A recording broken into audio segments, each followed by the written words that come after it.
कई लोगों ने प्रश्न किया था कि नवरात्रि व्रत पारण कब है। तो इसका देखिए बहुत ही सरल और सटीक और इस विधि नवरात्रि का व्रत पारण और किस विधि से कैसे करना चाहिए, इसका भी उत्तर मात्र और मात्र 1 मिनट में ही मैं देने का प्रयास करूँगा।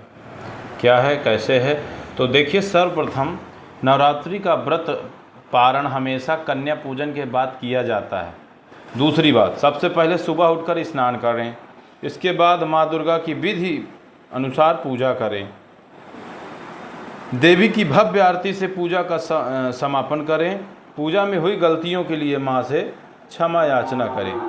यह है आपको मुख्य रूप से विशेष ध्यान देना है। जो 9 दिन पूजा करते हैं उनके लिए सबसे विशेष बात यह है कि पूजन का जो समय है वो उस पर ध्यान दें और श्रद्धा युक्त ही रहें। व्रत का पारण को जो समय बनेगा वो 12 अक्टूबर को ही बनेगा और सुबह 5 बजे के बाद जो है व्रत का पारण कर सकते हैं। जो 9 दिन रहते हैं उन्हें भी दशमी युक्त ही व्रत पारण करना चाहिए, 12 अक्टूबर को ही करना चाहिए। कहीं कोई इधर उधर भ्रमित होने की आवश्यकता नहीं है। कुछ लोगों को जैसे कभी ऐसा मिस्टेक के कारण या समझ नहीं पाते हैं, वो लोग ऐसा करते हैं, तो ऐसा परेशान होने की ज़रूरत नहीं।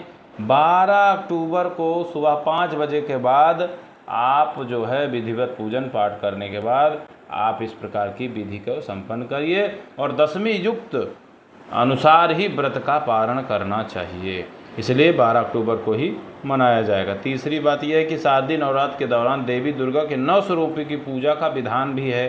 तो शारदीय नवरात्र का पर्व बहुत कल्याणकारी माना जाता है। माँ दुर्गा की पूजा में शुभ फलों की प्राप्ति भी होती है, इसलिए आप लोग करिए और पूजा में सात्विक व्रत पारण करना चाहिए।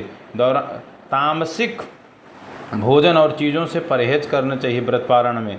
दूसरी बात ये चीज़ ध्यान दीजिएगा, हमेशा सबसे पहले जो है माता जी का दिव्य भव्य तरीके से पूजन अर्चन करके गलतियों को क्षमा याचना करने के बाद और उसके बाद देवी का ही प्रसाद ग्रहण कर लें। जो भोग प्रसाद में आप लगाएं उसी से प्रसाद ग्रहण कर लें, आपका व्रत पारण हो जाएगा।